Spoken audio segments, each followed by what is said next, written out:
పంకము చేరి శైలతనయాస్తన దుగ్ధములానువేళ బాల్యాంక విచేష్ట తొండమున నవ్వలిచన్ గబళింపబోయి ఆ వంక కుచంబుగానక హైవల్లభుహారముగాంచి వే మృణాలంకుర శంకనంటడు గజాస్యుని కొల్తున భీష్ట సిద్ధికై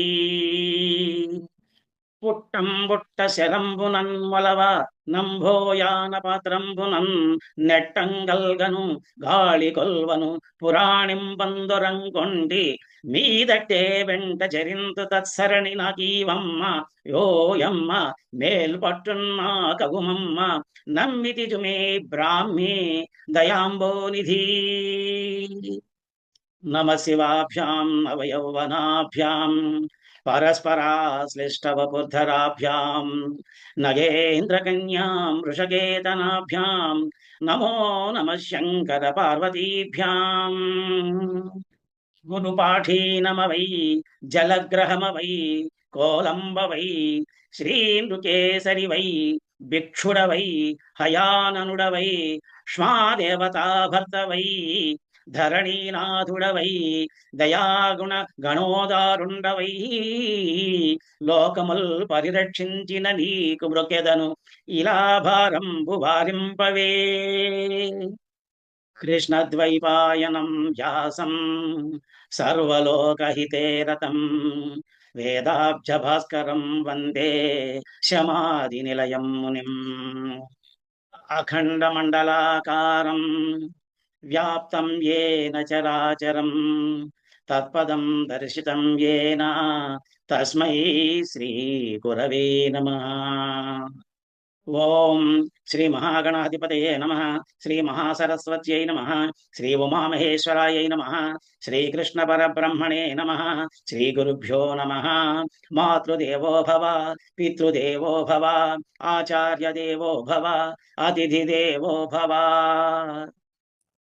శ్రీ వినాయక శ్రీవాణి శ్రీలతల్లి శ్రీగిరితనయ శ్రీకంఠ శ్రీనివాస పంకజాసన మిముదొల్త ప్రస్తుతించి వ్రాయబోనితి భక్తితో పద్యములను గీతకారుడు నుడివిన గీత పైన.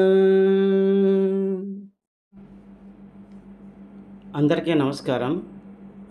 నా భగవద్గీత యూట్యూబ్ ఛానల్కి మీకందరికీ సుస్వాగతం. కిందటి భాగంలో మనం శ్రీమద్ భగవద్గీత 9వ అధ్యాయమైనటువంటి రాజవిద్య రాజగృహ యోగంలో 27వ శ్లోకం వరకు తెలుసుకున్నాము. ఈ భాగంలో ఇప్పుడు మనం 28వ శ్లోకం నుంచి 34వ శ్లోకం అంటే ఈ అధ్యాయం చివరి వరకు తెలుసుకుందాం. ఇంతవరకు ఈ అధ్యాయంలో ఏం జరిగిందనేది ఒకసారి మనం సింహావలోకనం చేసుకున్నట్టయితే, శ్రీకృష్ణ పరమాత్మ అర్జునుడితో ఇలా చెప్తున్నాడు.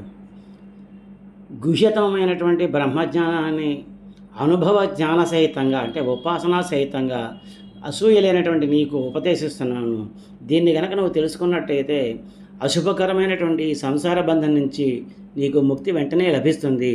ఇది అతి రహస్యమైనటువంటిది బ్రహ్మ విద్య, శ్రేష్టమైనటువంటిది, పవిత్రమైనటువంటిది, ఉత్తమమైనటువంటిది, సాక్షాత్తు ఫలాన్ని ఇచ్చేటువంటిది, ధర్మం తప్పనది, సాధన చేయడానికి చాలా సులభంగా ఉంటుంది, నాశరహితమైనది అని చెప్పాడు. అర్జున, విశ్వాసరహితులైన పురుషులు బ్రహ్మజ్ఞానం అనేటువంటి ఈ ధర్మంలో నన్ను పొందకుండా మృత్యురూపమైనటువంటి సంసార మార్గానికి మరలుతున్నారు. అతీంద్రియ స్వరూపుడిని, కారణభూతుడిని అయినటువంటి నాచే ఈ విశ్వం అంతా వ్యాపింపబడింది. ఈ సకల జీవకోటి నాయందే ఉంది, కానీ వాస్తవంగా వాడి యందు నేను ఉండడం లేదు. ఈశ్వర సంబంధమైనటువంటి నా యోగాన్ని చూడు. ఈ ప్రాణులు నా యందు ఉండటం లేదు. నా స్వరూపం ప్రాణులను భరించేది, పోషించేది అయినా నా ఆత్మ ఆ ప్రాణులందు లేదు. అంతటా వ్యాపించే గాలి నిత్యం ఆకాశంలో ఉండే విధంగా సకల ప్రాణులు నాయందే ఉన్నాయని తెలుసుకో. గాలికి ఆకాశం ఎలా ఆధారమో అదేవిధంగా ఈ ప్రాణులన్నిటికీ నేను ఆధారమైన వాడిని. అర్జున, ప్రళయకాలంలో ప్రాణులన్నీ త్రిగుణాత్మకమైనటువంటి నా మాయలో లీనమైపోతూ ఉంటాయి. మళ్ళీ కల్పారంభంలో అంటే సృష్టి ప్రారంభించేటప్పుడు నేను వాటిని తిరిగి సృష్టిస్తున్నాను. నా మాయని వశమర్చుకొని పూర్వ సంస్కారానుసారం జనన మరణాలకి అధీనమైనటువంటి ప్రాణి సమూహాన్ని నేను మరలా సృష్టిస్తున్నాను. కానీ నాకు ఆ కర్మలందు ఆసక్తి లేదు. తటస్థునిగా ప్రకాశించే నన్ను అవి బంధింపలేవు. త్రిగుణాత్మకమైనటువంటి ఈ మాయ ఈ చరాచర జగత్తుని సృష్టిస్తోంది.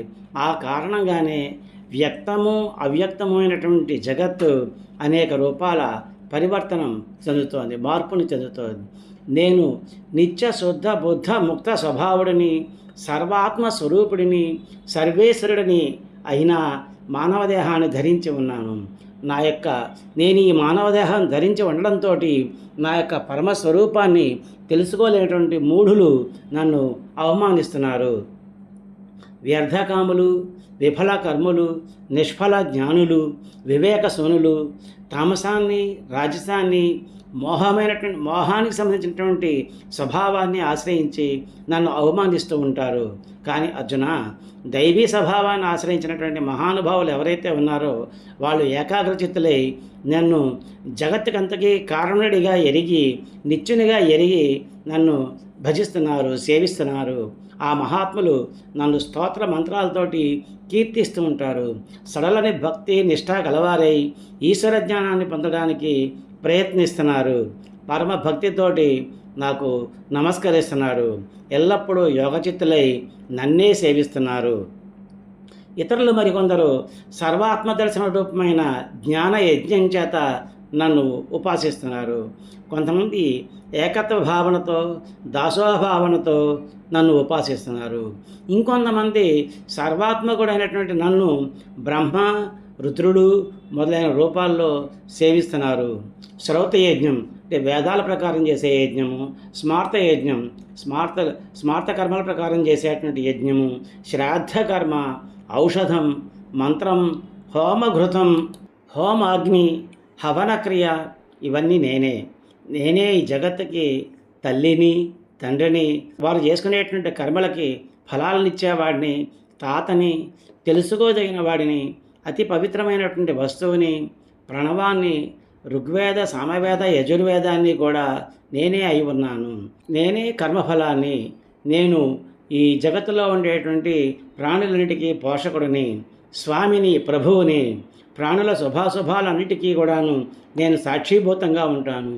వారందరికీ నివాస స్థానాన్ని, వారికి ఆశ్రయం ఇచ్చేవాడిని, వారి అందరికీ మిత్రుడిని, వారిని సృష్టించేవాడిని, స్రష్టను. అలాగే వారిని సంహరించేవాడిని, సంహారకారుడిని. నేనే వారందరికీ ఆధారము. ఆ ప్రళయస్థానం కూడా నేనే. నాశము లేని మూల కారణం కూడా నేనే అయి ఉన్నాను. సూర్యుని రూపంలో వేడిని ఇస్తున్నాను. జలాన్ని ఆకర్షించి వర్షాన్ని ఇస్తున్నాను. దేవతల యొక్క అమృతాన్ని, ప్రాణుల యొక్క మృత్యువుని, స్థూల సూక్ష్మములైనటువంటి అన్ని వస్తువులు కూడా నేనే అని తెలుసుకో. త్రివేదజ్ఞులైన వారు అంటే వేదాంగ వేదులు యజ్ఞాలతో నన్ను పూజించి యజ్ఞశేషమైనటువంటి సమపానాన్ని త్రాగి పాపాల నుంచి విముక్తులై స్వర్గాన్ని కాంక్షించి నన్ను ప్రార్థిస్తుంటారు. అట్లు వారు ప్రార్థించగానే వారి పుణ్యఫలమైనటువంటి ఇంద్రలోకాన్ని పొంది స్వర్గంలో దివ్యమైనటువంటి దేవతా భోగాల్ని అనుభవిస్తూ ఉంటారు. వారు ఆ విధంగా విశాలమైనటువంటి స్వర్గలోకంలో అనేక భోగాల్ని అనుభవించి వారి యొక్క పుణ్యం కరిగిపోగానే మరలా ఈ భూలోకంపై పుడుతున్నారు. ఈ విధంగా వేదోక్త ధర్మాన్ని ఆచరించే భోగపరాయణులు అంటే కోరికలతోటి కర్మలు చేసేవాళ్ళు జనన మరణాలను పొందుతూ ఈ సంసార చక్రంలో తిరుగుతూ ఉంటారు.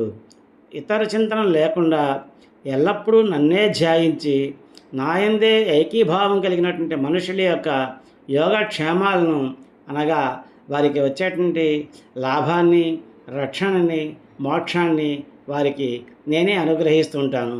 వారి భారం నేనే వహిస్తాను. అర్జున, నాకంటే ఇతర దేవతల్ని ఎవరు భక్తితో పూజిస్తుంటారో వారు కూడా నన్నే పూజిస్తున్నట్టే లెక్క. కానీ వారి పూజ శాస్త్రోక్తం కాదు. నేను శ్రౌత స్మార్తాది సర్వ యజ్ఞాలకు దేవతాత్మ రూపంలో ఉన్నటువంటి భోక్తను. ఆ యజ్ఞ ఫలాన్ని నేనే స్వీకరిస్తాను. ఆ యజ్ఞాలకు తగినటువంటి ఫలితాన్ని కూడా నేనే వారికి ఇస్తాను. ఫలదాతను కూడా నేనే. కానీ అన్య దేవతా భక్తులు ఎవరైతే ఉన్నారో వారు నా స్వరూపాన్ని ఎరగకపోవడం వల్ల పునర్జన్మ పొందుతూ ఉంటారు. దేవతాపాసకులు ఇంద్రాది దేవతల్ని, పితృదేవతలను ఆరాధించేవాళ్ళు ఆర్యముడు మొదలైనటువంటి పితృదేవతల్ని, భూతాలని పూజించేవాళ్ళు వినాయకుడు, మాతృగణములు మొదలైనటువంటి భూతాలని, నన్ను పూజించేవారు నన్నే చెందుతూ ఉంటారు. నన్ను పూజించేవారు ఎవరైతే ఉన్నారో వారికి ఇక పునర్జన్మ ఉండదు. ఎవరు నాకు భక్తితో ఒక ఆకును, పువ్వును, పండును, నీటిను సమర్పిస్తున్నాడు, ఆ నిష్కామ భక్తుడు శుద్ధ చిత్తంతో భక్తితో నాకు సమర్పించిన వాటిని నేను ప్రీతితోటి గ్రహిస్తూ ఉంటాను, స్వీకరిస్తూ ఉంటాను. అర్జున, నువ్వు ఆచరించే శాస్త్ర విహిత కర్మల్ని, వ్యావహారిక కర్మల్ని, నీవు భుజించే వాటిని, నీ తపోదాన హోమాల్ని నాకు అర్పించు అని చెప్పాడు. ఇంతవరకు మనం తెలుసుకున్నాం. ఇప్పుడు ఈ భాగంలో 28వ శ్లోకం నుంచి 34వ శ్లోకం వరకు, అంటే ఈ అధ్యాయం చివరి వరకు తెలుసుకుందాం. ఓం శ్రీ పరమాత్మనే నమః. శ్రీమద్భగవద్గీత అథ 9వోऽధ్యాయః. రాజవిద్యా రాజగుహ్య యోగః. ఇప్పుడు 28వ శ్లోకం. శుభాశుభఫలైరేవం మోక్ష్యసే కర్మబంధనైః సన్యాసయోగయుక్తాత్మా విముక్తో మాముపైష్యసి. శ్లోకం మళ్ళీ ఇంకొకసారి. శుభాశుభఫలైరేవం మోక్ష్యసే కర్మబంధనైః సన్యాసయోగయుక్తాత్మా విముక్తో మాముపైష్యసి. ఇప్పుడు ఈ శ్లోకం యొక్క పద విభాగాన్ని తెలుసుకుందాం.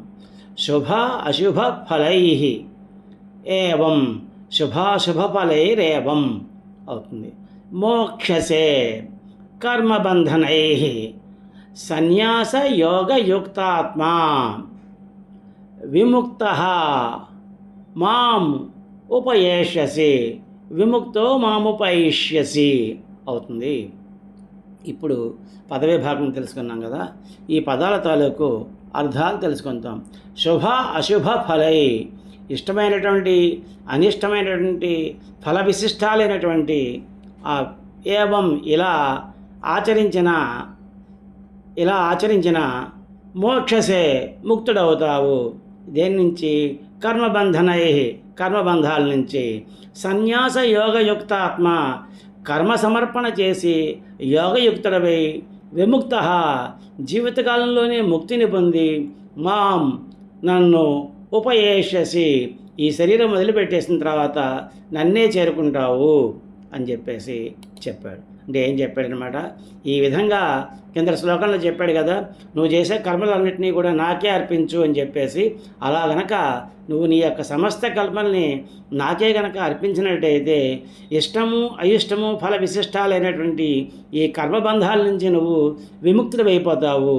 నాకు కర్మ సమర్పణ అనేటువంటి యోగాన్ని గనక నువ్వు ఆశ్రయించినట్టయితే ఈ లోకంలో ముక్తిని పొందడమే కాకుండా నీ శరీరం వదిలిపెట్టేసిన తర్వాత నన్నే పొందుతావు. అంటే ఏంటన్నమాట, ఇక నీకు పునర్జన్మ ఉండదు, మళ్ళీ భూమిపై నువ్వు జన్మించవలసినటువంటి అవసరం నీకు రాదు అని చెప్పేసి చెప్తున్నాడు అనమాట. ఇప్పుడు ఈ శ్లోకం పైన ఉన్నటువంటి పద్యాన్ని చూద్దాం. సకల కర్మల ఫలముల సన్యసించ కర్మబంధాల నీవిక పట్టుబడవు, భూమిని నుండగానే నీవు ముక్తి పొంది అంతమున పొందుదువు నన్ను పార్థ నిజము. పద్యం మళ్ళీ ఇంకోసారి. సకల కర్మల ఫలముల సన్యసించ కర్మబంధాల నీవిక కట్టుబడవు, భువిని నుండగానే నీవు ముక్తి పొంది అంతమున పొందుదువు నన్ను పార్థ నిజము. భావం. అర్జున, ఈ విధంగా సమస్త కర్మల్ని నాకు గనక నువ్వు సమర్పించినట్టయితే ఇష్టము అనిష్టము అనేటువంటి విశిష్టమైనటువంటి కర్మబంధాల నుంచి నువ్వు ముక్తుడు అయిపోతావు. ఈ కర్మ సమర్పణ అనేటువంటి ఈ పద్ధతిని కనుక నువ్వు ఆశ్రయించినట్టయితే ఈ లోకంలోనే ముక్తిని పొందుతావు. ముక్తిని పొందడమే కాకుండా నీ శరీరం వదిలిపెట్టేసిన తర్వాత నన్నే పొందుతావు. అంటే ఇక మళ్ళీ తిరిగి జన్మించవు, నీకు పునర్జన్మ ఉండదు అని చెప్పాడు. ఆ తర్వాత ఇంకా ఏం చెప్పాడన్నది ఈ 29వ శ్లోకంలో చూద్దాం.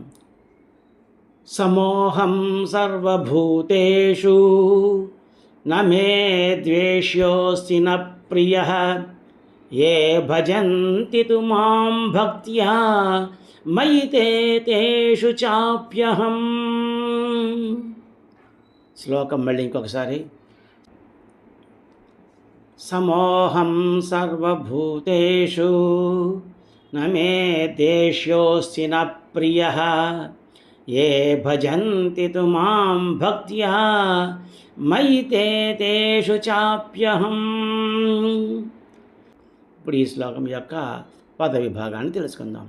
సమః అహం సమోహం సర్వభూతేషు మే ద్వేష్య న అస్తి ద్వేష్యోస్తి నా ప్రియః ఏ భజంతి తు మాం భక్త్యా మయి తేషు అహం అపి చాప్యహం అవుతుంది. ఇప్పుడు ఈ పదాలన్నిటికీ అర్థాలు తెలుసుకుందాం. సమః నేను సమవర్తిని, అంటే తటస్థంగా ఉంటాను, అందరి పట్ల ఒకలాగే ఉంటాను. అహం నేను సమవర్తిని. సర్వభూతేషు సకల భూతాల ఎడల సమంగానే ప్రవర్తిస్తాను. మే నాకు ద్వేష అప్రియుడు నేను ద్వేషించేవాడు కానీ, ప్రియ నేను ప్రేమించేవాడు కానీ ఎవరు ఉండరు. ఎవరు భజంతి నన్ను పూజిస్తుంటారో తూ కానీ మా నన్ను భక్తితో మయి నాయందు వారు తేషు వారి యందు మరియు అహం అపి నేను కూడా. అంటే ఏం చెప్తున్నాడు అన్నమాట, నేను అర్జున ఈ జగత్తులో ఉన్నటువంటి ప్రాణులన్నీ నాకు సమానమే. దాంట్లో కొంతమంది మీద ప్రేమ కానీ కొంతమంది పైన ద్వేషం కానీ అటువంటిది ఏమీ ఉండదు నాకు. కానీ నన్ను ఎవరైతే భక్తితో నన్ను పూజిస్తూ ఉంటారో, నన్నే ధ్యానిస్తూ ఉంటారో వాళ్ళు నా యందు ఉంటారు, నేను వారి హృదయంలో కూడా ప్రకాశిస్తూ ఉంటాను అని చెప్పాడనమాట. అంటే ఏంటనమాట, తను ఎవరైతే తనని భక్తితోటి ప్రేమిస్తూ ఉంటారో, భక్తితోటి కొలుస్తూ ఉంటారో, మనస్సును భక్తితో ఆయనకి అర్పిస్తారో ఆ పరమేశ్వరుడికి, ఆ పరమేశ్వరుడు ఎప్పుడూ కూడా వారిని కాపాడుతూ ఉంటాడు, వారి హృదయంలో ఉంటాడు. అలాగే వాళ్ళు కూడా ఆ భగవంతుని యొక్క హృదయంలో ఉంటారు అని చెప్తున్నాడు. ఇప్పుడు ఈ శ్లోకం పైన ఉన్నటువంటి పద్యాన్ని చూద్దాం. సకల ప్రాణులు చూడగ సమమే నాకు, ప్రియుడుగా నీయులేడు నా ప్రియుడు లేడు, భక్తితోడను నన్ను కొల్చువారి యందు నేను నా యదను వారుందురయ్యా. పద్యం మళ్ళీ ఇంకొకసారి. సకల ప్రాణులు చూడగా సమమే నాకు, ప్రియుడుగా నీయులేడు నా ప్రియుడు లేడు, భక్తితోడను నన్ను కొలుచువారి యందు నేను నా యదను వారుందురయ్యా. ఈ శ్లోకం యొక్క భావం, అర్జున ఈ జీవులంతా నాకు సమానమే, దానిలో నాకు ప్రియమైన వాడు కానీ అప్రియమైన వాడు కానీ అంటూ ఎవరు ఉండరు. కానీ నన్ను ఎవరైతే భక్తితో పూజిస్తుంటారో వాళ్ళు నా యందు ఉంటారు, వారి హృదయంలో కూడా నేను ప్రకాశిస్తూ ఉంటాను అని చెప్పాడు. ఆ తర్వాత ఇంకా ఏం చెప్పాడన్నది ఈ 30వ శ్లోకంలో చూద్దాం. అపి చేస్సు దురాచారో భజతే మామనన్యభాక్ సాధురేవ సమంతవ్యః సమ్యగ్ వ్యవసితో హి సహా. శ్లోకం మళ్ళీ ఇంకొకసారి. అపి చేత్ సుదురాచారో భజతే మామనన్యభాక్ సాధురేవ సమంతవ్యః సమ్యగ్ వ్యవసితో హి సహా. ఈ శ్లోకం యొక్క పదవిభాగం చూద్దాం. సు దురాచార అపి, అపి దురాచార భజతే చేత్, చేత్ అనే మాట ఇక్కడికి వచ్చిందనమాట. సుధ భజతే చేత్ మాం అనన్యభాక్, మాం అనన్యభాక్ అవుతుంది. సాధు సహా మంతవ్య సమ్యక్ వ్యవసితః హి ఏమనా సహా వాడు. అంటే ఏం చెప్తుంది? ఈ శ్లోకం యొక్క పదవి భాగం తెలుసుకున్నాం కదా. ఇప్పుడు ఈ పదాలన్నిటికీ అర్థాలు తెలుసుకుందాం.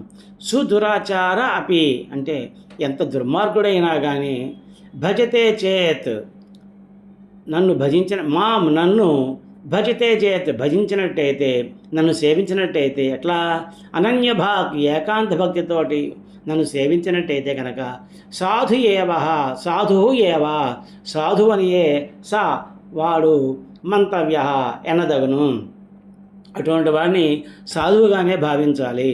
ఎంత దుర్మార్గుడైనా కానీ నన్ను గనక ఏకాంత భక్తితో కనుక సేవించినట్టయితే అతన్ని సాధువుగానే భావించాలి.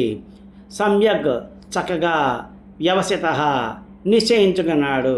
హి ఏమన్నా సావాడు సహావాడు, ఎందుకని అతడు నన్ను చక్కగా సేవించాలి అని నిశ్చయించుకున్నాడు. అంచేత అతన్ని మంచివాడిగానే సాధువుగానే భావించాలి అని చెప్పాడనమాట. అంటే ఏంటనమాట, ఎంత దుర్మార్గుడైనా కానీ అతడు గనక నన్ను అనన్య భక్తితోటి ఏకాంత భక్తితో కనుక పూజించినట్టయితే అతను సాధువుగానే పరిగణించాలి. ఎందుకంటే అతడు నన్నే సేవిద్దామని చక్కగా సేవించాలని నిశ్చయించుకున్నాడు అని చెప్పేసి చెప్తున్నాడు అన్నమాట. ఇప్పుడు ఈ శ్లోకం పైన ఉన్నటువంటి పద్యాన్ని చూద్దాం. మిగుల దుర్మార్గ చిత్తుడే యగునుగాక నిరతమేకాంతమౌ భక్తిని నన్ను కొల్వా వాని సాధువుగా నెంచవలయు అతని చిత్తమందు భక్తిని నన్ను చేరనంచే.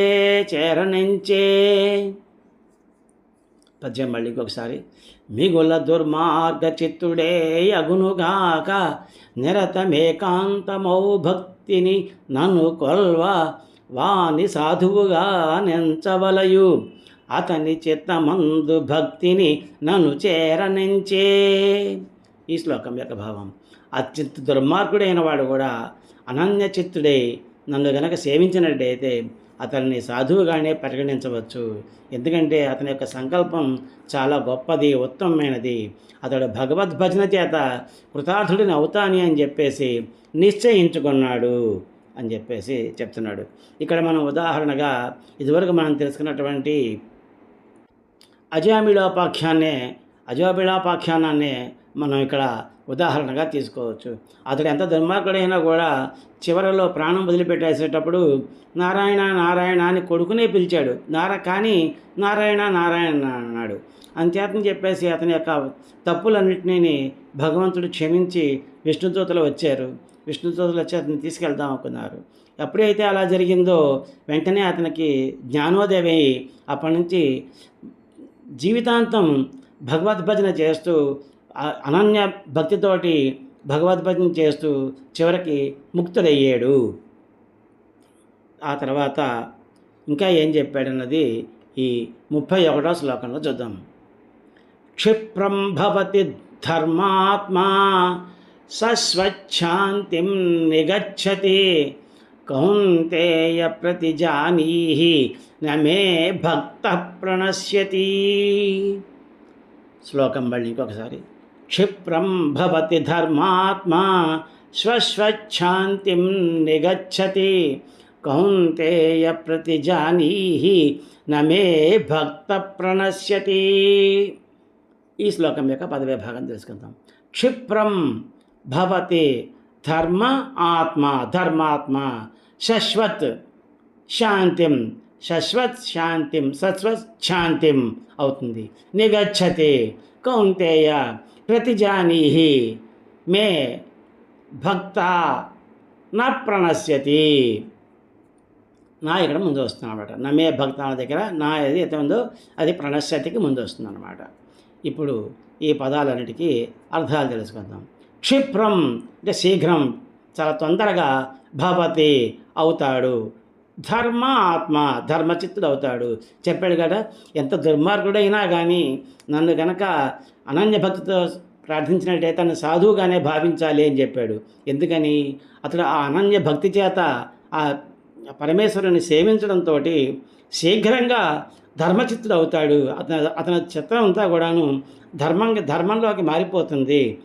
శశ్వత్ నిత్యమైనటువంటి శాంతిని పొందుతాడు. నిగచ్చతి పొందుతాడు. అలాగా ధర్మాత్ముడు అయిపోయి అతను నిత్యమైనటువంటి శాంతిని పొందుతాడు. కౌంతేయ అర్జున ప్రతిజానీహి నిశ్చయంగా గ్రహించు, తెలుసుకో, నిశ్చయంగా తెలుసుకో. మే నా యొక్క భక్తుడు నా ప్రణశ్యతి ఎప్పటికీ నాశనాన్ని పొందడు అని చెప్తున్నాడు. అంటే ఏంటన్నమాట, ఎవరైతే ఆ దుర్మార్గుడు ఉన్నాడో అతడు ఎవరైతే అనంత భక్తితోటి ప్రార్థిస్తున్నాడో అతన్ని సాధువుగానే పరిగణించాలి అని చెప్పాడు కదా కిందటి శ్లోకంలో. ఎందుకు అలా పరిగణించాలి అంటే అతను తొందరగా ధర్మాత్ముడు అయిపోతాడు. అతను నిత్యమైనటువంటి శాశ్వతమైనటువంటి శాంతిని పొందుతాడు. అర్జున తెలుసుకో, నా భక్తులు ఎప్పుడూ కూడాను నాశనం అవ్వరు. ఆ భక్తుల్ని నేను ఎప్పుడూ నాశనం చేయను. నా భక్తులు నేను ఎప్పుడు రక్షిస్తూనే ఉంటాను. అతనికి నాశనం అనేది ఉండదు, అతనికి కష్టాలు ఉండవు అని చెప్పాడనమాట. ఆ తర్వాత ఈ శ్లోకం పైన ఉన్నటువంటి పద్యాన్ని చూద్దాం ఇప్పుడు. అతడు శీఘ్రమే ధర్మాత్ముడవును, ఇంక శాశ్వతమైన శాంతి నిశ్చయమునందు, నాదు భక్తుడు ఎన్నడు నాశముందడిలను ఫల్గునా అతడు పరము పొందు. పద్యం మళ్ళీ ఇంకొకసారి. అతడు శీఘ్రమే ధర్మాత్ముడవును, ఇంక శాశ్వతమైన శాంతి నిశ్చయమునందు, నాదు భక్తుడు ఎన్నడు నాశమందడిలను ఫల్గునా అతడు పరము పొందు. కౌంతేయ, ఆ దురాచారి నన్ను భజిస్తూ శీఘ్రంగా ధర్మచిత్తుడైపోతున్నాడు, ధర్మాత్ముడైపోతున్నాడు. నా భక్తుడు ఎప్పుడూ నాశనం పొందడని నిశ్చయంగా గ్రహించి ప్రతిజ్ఞాపూర్వకంగా అందరికీ చెప్పు అని చెప్పాడనమాట. ఆ తర్వాత ఇంకా ఏం చెప్పాడన్నది ఈ 32వ శ్లోకంలో చూద్దాం. మాం హి పార్థ వ్యపాశ్రిత్య ఏపి స్యుః పాపయోనయః స్త్రియో వైశ్యాస్తథా శూద్రాః తేపి యాంతి పరాంగతిం. శ్లోకం మళ్ళీ ఇంకొకసారి. మాం హి పార్థ వ్యపాశ్రిత్య ఏపి స్యుః పాపయోనయః స్త్రియో వైశ్యస్తథా శూద్రాః తేపి యాంతి పరాంగతిం. ఈ శ్లోకం యొక్క పదవిభాగం చూద్దాం. మాం పార్థ వ్యపాశ్రిత్య ఏ అపి అవుతుంది. పాపయోనయః స్యుః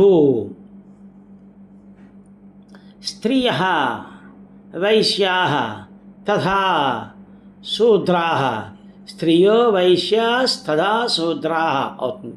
తేపి యాంతి పరాం గతిం హి. మాం హి దగ్గర హి చివరికి ఇక్కడ వస్తుంది అన్నమాట. ఇప్పుడు ఈ పదాలకి అర్థాలు తెలుసుకుందాం. మాం నన్ను, పార్థ అర్జున, వ్యపాశ్రిత్య అలా సేవించి, ఏ అపి మరియు, పాపయోనః పాపాత్ములు, స్యుః ఉన్నారో, స్త్రియః స్త్రీలు, వైశ్యులు, తథా మరియు శూద్రాః శూద్రులు తే అపి వారు కూడా యాంతి పొందుతున్నారు పరాం ఉత్తమమైన గతిం హి ముక్తిని అని చెప్తున్నాడు అనమాట. అంటే ఏం చెప్తున్నాడు అనమాట, అర్జున నన్ను ఎవరైతే సేవిస్తున్నారో అటువంటి పాపాత్ములు కానీ, కృషి వ్యాపారం చేసేటువంటి వైశ్యులు కానీ, స్త్రీలు కానీ, శూద్రులు కానీ, ఎవరైనా కానీ ఎవరైతే నన్ను ఉత్తమ భక్తితోటి అనన్య భక్తితోటి సేవిస్తూ ఉంటారో వాళ్ళంతా కూడా మోక్షాన్ని పొందుతూ ఉంటారు అని చెప్పేసి చెప్తున్నాడు అనమాట. ఇప్పుడు ఈ శ్లోకం పైనటువంటి పద్యాన్ని చూద్దాం. ఎట్టి పాపి అయిన మరియు నెట్టివాడు గాని, స్త్రీ అయిన శూద్రుడు గాని మరియు వైశ్యుడైనను నన్ను చేరవచ్చి శరణు ఘోర సద్గతి నొందును కుంతిపుత్ర. పద్యం మళ్ళీ ఇంకొకసారి. ఎట్టి పాపి అయిన మరియు నెట్టివాడు గాని, స్త్రీ అయిన శూద్రుడు గాని మరియు వైశ్యుడైనను నన్ను చేరవచ్చి శరణు ఘోర సద్గతి నొందును కుంతిపుత్ర.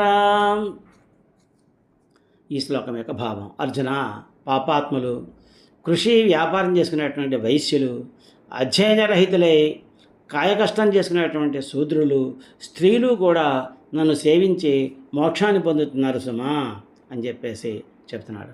ఆ తర్వాత ఇంకా ఏం చెప్పాడన్నది ఈ 33వ శ్లోకంలో చూద్దాం. కిం పునర్బ్రాహ్మణా పుణ్యా భక్త రాజర్షయస్తథా అనిచమసుఖం లోకం ఇమం ప్రాప్య భజస్వ మాం. శ్లోకం మళ్ళీ ఇంకొకసారి. కిం బ్రాహ్మణా పుణ్యా భక్త రాజర్షయస్తథా అనిత్యమసుఖం లోకం ఇమం ప్రాప్య భజస్వ మాం. ఈ శ్లోకం యొక్క పద విభాగం తెలుసుకుందాం. కిం పునః బ్రాహ్మణా, కిం పునర్బ్రాహ్మణా అవుతుంది. పుణ్యా భక్త రాజర్షయ తథా రాజర్షయస్తథా అనిత్యం అసుఖం అనిత్యం అసుఖం లోకం ఇమం ప్రాప్య భజస్వ మాం అని చెప్పేసి ఇప్పుడు ఈ పదాలన్నిటికీ అర్థాలు తెలుసుకుందాం. కిం పునః ఇంకేం చెప్పాలి, దేని గురించి? బ్రాహ్మణుల గురించి, పుణ్య సత్కులులైనటువంటి భక్తులైనటువంటి రాజర్షయ రాజర్షులను గురించి, తథా మరియు అనిత్యము అశాశ్వతమైనటువంటిది, అసుఖం సుఖరహితమైనటువంటిది, సుఖం లేనటువంటిది, లోకం మర్త్యలోకాన్ని, ఈ మానవ శరీరాన్ని, ఇమం ఈ ప్రాప్య పొంది భజస్వ సేవించు మాం నన్ను అని చెప్తున్నాడు. ఇందాక చెప్పాడు కదా, ఏం చెప్పాడు ఇందాకను? ఎటువంటి పాపి అయినా కానీ, వ్యాపారం చేసుకునేటువంటి వయస్సులైనా కానీ, కాయకష్టం చేసుకునేటువంటి శూద్రులైనా కానీ, స్త్రీలైనా కానీ నన్ను సేవించి మోక్షాన్ని పొందుతారయ్యా. అటువంటిప్పుడు ఇంకా భక్తులైనటువంటి వాళ్ళు, బ్రాహ్మణులు, క్షత్రియులు, భక్తులైనటువంటి క్షత్రియులు, రాజర్షులు, అటువంటి వారి విషయంలో ఇంక చెప్పేదేముంది? వాళ్ళు ఖచ్చితంగా నన్నే చేరుకుంటారు. వారు నన్ను ఆశ్రయించి తప్పకుండా మోక్షాన్ని పొందుతారు. అనిత్యము అశాశ్వతమైనటువంటి సుఖం లేనటువంటి ఈ మానవ దేహాన్ని పొంది ఈ మర్త్యలోకంలో నన్ను సేవించుకుంటూ ఉండు అని చెప్పేసి చెప్పాడనమాట. ఇప్పుడు ఈ శ్లోకం పైన ఉన్నటువంటి పద్యాన్ని చూద్దాం. భక్తులను సత్కులునగు బ్రాహ్మణులను రాజఋషులను రాజుల విషయమందు సంధియము లేదు పార్థ, యశాశ్వతమున నిత్య దేహమున నిల నన్నె భజించు. పద్యం మళ్ళీ ఇంకొకసారి. భక్తులను సత్కులునగు బ్రాహ్మణులను రాజఋషులను రాజుల విషయమందు సంధియము లేదు పార్థ, యశాశ్వతమున నిత్య దేహమున నిల నన్నె భజించు. ఈ శ్లోకం యొక్క భావం, పవిత్ర కులోద్భవులైనటువంటి బ్రాహ్మణులు, భక్తులైనటువంటి క్షత్రియులు, రాజర్షులు అయ్యేటువంటి వారి విషయంలో ఇంకా చెప్పే విషయం ఏముంటుంది? వారు తప్పకుండా నన్ను ఆశ్రయించి మోక్షాన్ని పొందుతూనే ఉంటారు. అనిత్యము అశాశ్వతమైనటువంటి సుఖహీనమైనటువంటి ఈ మానవ దేహాన్ని పొంది ఈ మత్స్యలోకంలో నన్ను సేవించు అని చెప్పేసి చెప్పాడనమాట. ఆ తర్వాత ఇంకా ఏం చెప్పాడన్నది ఈ 34వ శ్లోకంలో చూద్దాం. మన్మనాభవ మద్భక్తో మద్యాజీ మాం నమస్కురు మామై వైష్యసి యుక్త్వైవం ఆత్మానం మత్పరాయణ. శ్లోకం మళ్ళీ ఇంకొకసారి. మన్మనాభవ మద్భక్తో మద్యాజీ మాం నమస్కురు మామై వైష్యసి యుక్త్వైవం ఆత్మానం మత్పరాయణ. ఈ శ్లోకం యొక్క పదవిభాగం తెలుసుకుందాం. మన్మనాః భవ, మన్మనాభవ, మద్భక్తః మద్యాజీ, మద్భక్తో మద్యాజీ, మాం నమస్కురు, మాం ఏవ మామేవ ఏష్యసి, మామై వైష్యసి అవుతుంది. యుక్త్వా ఏవం యుక్త్వైవం ఆత్మానం మత్పరాయణ. ఇప్పుడు పదవిభాగం తెలుసుకున్నాం కదా, ఈ పదాలన్నిటికీ అర్థాలు తెలుసుకుందాం. మన్మనాః నా యందు మనసు లగ్నం చేసి, భవ అవు భక్తం చేసిన వాడివి అవు, మద్భక్త నా భక్తుడి అవు, మద్యాజీ నన్ను పూజించేవాడివవు, మాం నాకు నమస్కురు నమస్కారం చేయి. అలా చేసినట్టయితే మాం ఏవా నన్నే ఏషసి పొందుతావు. ఎప్పుడు ఈ విధంగా యుక్త్వా నా యందు నిలిపి, ఏవం ఈ విధంగా ఆత్మానం మనస్సును, మత్పరాయణ నన్ను శరణ పొందిన వాడివై నువ్వు నన్నే చేరుతావు అని చెప్పేసి చెప్పాడనమాట. అంటే ఏం చెప్తున్నాడు? అర్జున, నీ యొక్క మనస్సు ఏదైతే ఉందో అది నా మీదే నిలుపు, నా భక్తుడు బాబు, నన్ను పూజించు, నాకు నమస్కరించు, నన్ను శరణ వేడు. నీ మనస్సును నాయందే అలా నిలిపినట్టయితే కనుక నువ్వు నన్నే పొందుతావు సుమా అని చెప్పాడనమాట. ఈ శ్లోకం పైన ఉన్నటువంటి పద్యాన్ని చూద్దాం. నన్నే మనసున తలచుము నన్నే కొలువు వందనము నాకు చేయుచు భక్తుడవుచు నన్నే శరణనుచు మదిని నన్ను నిలిపితేని నన్నే పొందెదవు సంధ్యము లేదు. పద్యం మళ్ళీ ఇంకొకసారి. నన్నే మనసున తలచుము నన్నే కొలువు వందనము నాకు చేయుచు భక్తుడవుచు నన్నే శరణనుచు మదిని నన్ను నిలిపితేని నన్నే పొందెదవు సంధ్యము లేదు. ఈ శ్లోకం యొక్క భావం. అర్జున, నీ యొక్క మనస్సు నాయందే నిలుపు, నా భక్తుడవుక, నన్ను పూజించు, నాకు నమస్కరించు, నన్ను శరణవేడు. ఇట్లా నన్ను శరణవేడి నీ మనస్సు కనుక నాయందే నిలిపి ఉంచినట్టయితే నువ్వు నన్నే పొందుతావు అని చెప్పాడనమాట. ఓం తత్సదితి శ్రీమద్భగవద్గీతాసు ఉపనిషత్సు బ్రహ్మ విద్యాయాం యోగశాస్త్రే శ్రీకృష్ణార్జున సంవాదే రాజవిద్యా రాజగుహ్య యోగో నామ నవమోऽధ్యాయః. భావం. ఓం తత్సత్. ఇది ఉపనిషత్ సారము, బ్రహ్మ విద్య, యోగశాస్త్రము అయి శ్రీకృష్ణార్జునుల యొక్క సంభాషణ రూపంలో ఉన్నటువంటి శ్రీమద్ భగవద్గీత యందలి రాజవిద్య రాజగుహ్య యోగం అనేటువంటి 9వ అధ్యాయము. మిత్రులారా, ఇంతవరకు మనం శ్రీ పరమాత్మ కృప వల్ల 9 అధ్యాయాలు శ్రీమద్ భగవద్గీతలోని 9 అధ్యాయాలని పూర్తి చేసుకోగలిగాం. అంటే సుమారుగా అర్ధభాగం ఉన్నవి అధ్యాయాలు 18 అయితే 9 అధ్యాయాలు ఈ భాగంతో పూర్తయ్యాయి. మనం శ్రీకృష్ణ పరమాత్మ దయతోటి త్వరలో మిగిలిన అధ్యాయాలు కూడా తొందరగా పూర్తి చేసుకుందాము. వచ్చే భాగంలో 10వ అధ్యాయమైనటువంటి విభూతి యోగాన్ని ప్రారంభించుకుందాము. హరి ఓం తత్సత్. ఏతత్సర్వం శ్రీ పరబ్రహ్మార్పణమస్తు. గీతాశాస్త్రమిదం పుణ్యం యః పఠేః ప్రయతః పుమాన్ విష్ణోః పదమవాప్నోతి భయశోకాదివర్జితః. ఈ గీతాశాస్త్రాన్ని ఎవరు పఠిస్తారో వారు భయము శోకము లేకుండా విష్ణు సాహిత్యమును పొందుతారు. అసతోమా సద్గమయ తమసోమా జ్యోతిర్గమయ మృత్యోర్మా అమృతంగమయ. ఓం శాంతి శాంతి శాంతి. ఓం యదక్షరపదభ్రష్టం మాత్రాహీనం చ యద్భవేత్ తత్సర్వం క్షమ్యతాం దేవా నారాయణ నమోస్తుతే. విసర్గబిందు మాత్రాణి పదపాదాక్షరాణి చ న్యూనాని చాతిరిక్తాని క్షమస్వ పురుషోత్తమ. కాయేన వాచా మనసేంద్రియైర్వా బుద్ధ్యాత్మనా వా ప్రకృతే స్వభావాత్ కరోమి యజ్జ సకలం పరస్మై నారాయణాయ ఇతి సమర్పయామి. శ్రీమన్నారాయణాయ ఇతి సమర్పయామి. సర్వే భవంతి సుఖినః, సర్వే సంతు నిరామయాః, సర్వే భద్రాణి పశ్యంతు, మా కశ్చిత్ దుఃఖభాగ్ భవేత్.